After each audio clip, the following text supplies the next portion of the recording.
Hello boys and girls, it's reading time.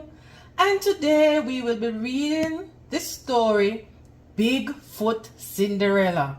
Now we'll be reading different versions of the Cinderella story, and we will be comparing and contrasting events that happen in these stories. At the end of the story, we will be telling what happened in the story, what happened in the beginning of the story, the middle of the story, and at the ending of the story, we will be identifying key details that happen in this story. Say key details, boys and girls. Good job. Now look at the cover of the text. What do you notice? What do you wonder? Good job. Let's go. Big Foot Cinderella by Tony Johnston, illustrated by James Warhola.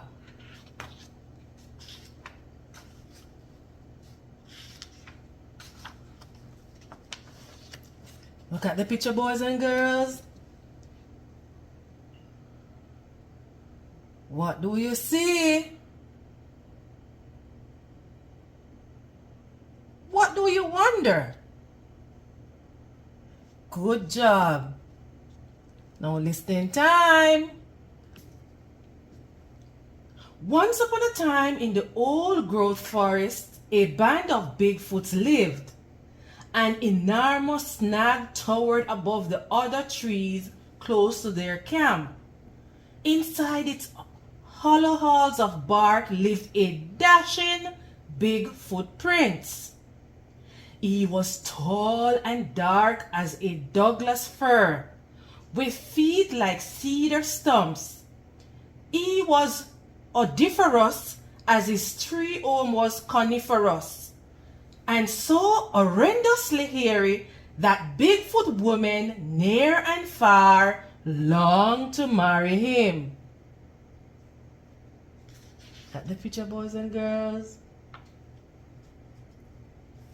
Whenever they saw him lurching along, they blocked his path like deadfalls. They draped wildflowers around themselves. They batted their mated eyelashes to stun him into love. But the prince loved nature best. "No pick flowers," he bellowed at them in a voice as rough as bark. "No pick flowers," he bellowed at them in a voice as rough as bark. In this place there lived a Bigfoot woman and her 3 daughters. Well, really, only 2 were hers. The third was a stepchild. Daughters were puny things like dinky feet, almost furless as Bigfoots go, and as sour as little green berries. They spent their days bathing and picking their teeth with fish bones and sleeking their fur with pine cones. For fun, they threw rocks at spotted owls. The stepdaughter was just the opposite, nearly as woolly as a mammoth, golden as a banana slug, with feet like log canoes. She loved nature and would harm no creature. Got the picture, boys and girls? What do you think is going to happen next? Good job in predicting what will happen next.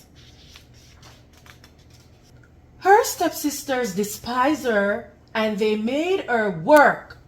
Although her name was Ella, they roared at her so much that everyone called her Rella. Rella, fix fire. Rella, catch fish. They forced her to comb her fur and stick wildflowers in it. If she tugged them out, they put back twice as many. In spite of this primping, Rella was soothing from the fire and stinking with fish, so they teased her like stinging mosquitoes. "You beast," they laughed and held their noses. "You positive wreck. You absolute freak." Then they bathed her a lot in the creek. Eek!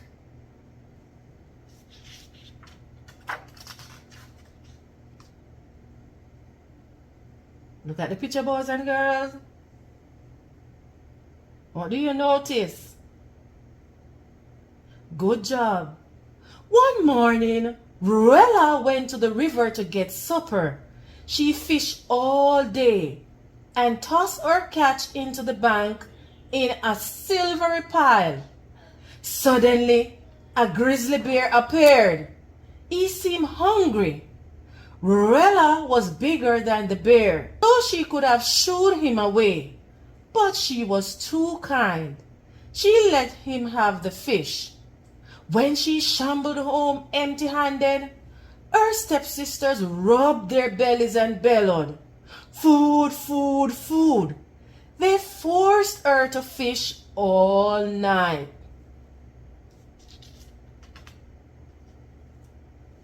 Now, every year the Big Foot Prince gave a great fun fest. There were gifts and food and games like Jump the Fire, Bear Cave Hide and Seek, and Hurl the Hemlock.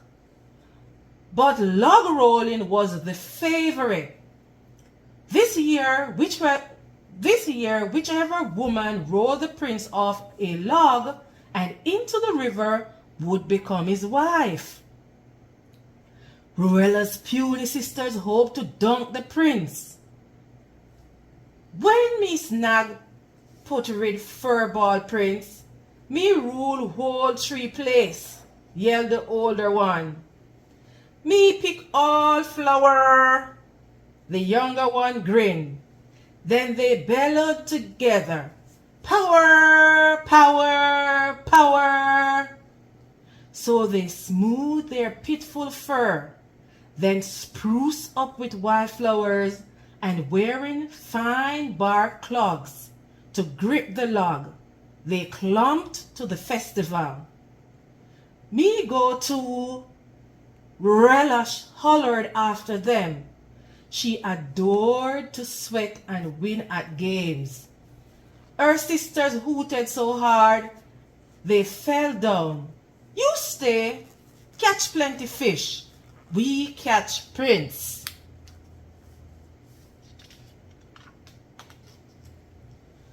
How Ruella longed to go. Sadly, she stared at the river. She saw a fish jump. She made a wish on the fish. "Me wish go fun fest. Me wish dunk prince." "Heartfelt wish is true wish," growled a gruff voice. "And so you go." Ruella spun around. She was staring at a bear, the very one she had given fish.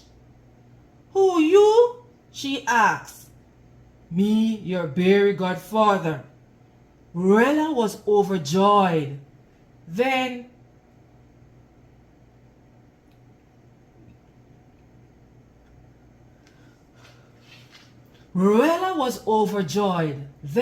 underjoyed.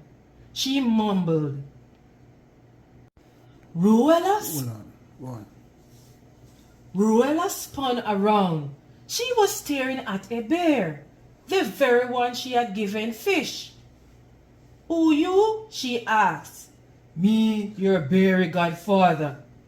Ruella was overjoyed, then underjoyed. She mumbled, "Me got no bark clogs to keep on log. Feet's too big." "No, be bog brain," snorted Godfather. He swiped the air with a paw, and instantly an enormous pair of clogs appeared. Ruella tried them on. They fit perfectly. Then the grizzly waved a paw over her, and poof! The wildflowers she wore were dust. He patted and matted her fur, and it tangled like the very forest floor.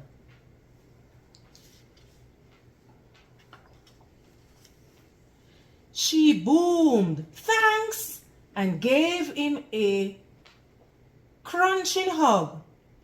"Be back sundown," he warned, "or you will be like sisters make you.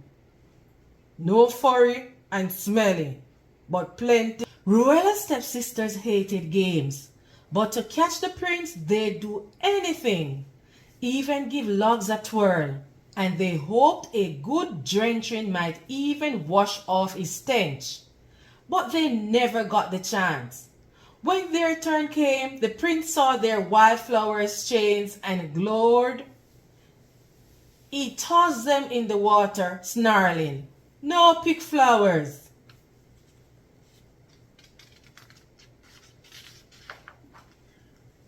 The day grew late. Everyone had tried to win. Everyone had failed. The Big Foot Prince rumbled, "Rats! No bride." He was about to slouch home when, thunk, Ruella bounded onto the log, pounding her chest and whooping, "Me down, Prince." Grunting with all her might, she spun the log like a big twig. Then she gave it a twist, and floop, the prince flopped onto the river. There was a stunned silence. The Bigfoots were slow-witted, so it took them a while to figure out what had happened. When at last they began to chant, "Bride, bride, bride," the sun was setting. Ruella saw that and rushed into the dense trees, shirking, "Eek!" just as her mated fur went sleek and wildflowers began to sprout. The prince lurched from the water, dripping and crushed. His dream woman, shaggy as the forest floor, smelly as a fish, and strong, was gone. Scratching his craggy head, he slumped down on a boulder. Drat, drat, drat, he gnashed his mossy teeth. "Where my stinking beauty go?" Then he saw one big bark clog. Hers! Now perhaps he could find his princess. Ruella bounded up yelling, "Me try, me try, me. She did, and her foot fit the clog like a seed in a pod. When she pulled out its mate, the Bigfoot Prince knew he'd found his bride. He thumped his chest and roared with joy.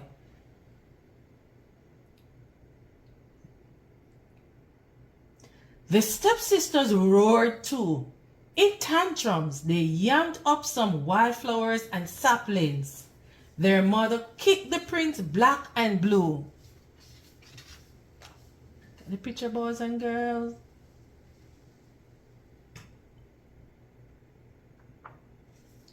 There was a rowdy wedding in the old growth forest. Everyone was invited. Even Ruella's stepmother and stepsisters could come, if they followed these rules carefully. No pick flower, no pull tree, no kick royal family. The end. Now, boys and girls, we will be identifying key details in this story. We will be telling what happened in the beginning of the story, in the middle of the story, and at the end of the story. Thank you for listening. See you next time, boys and girls.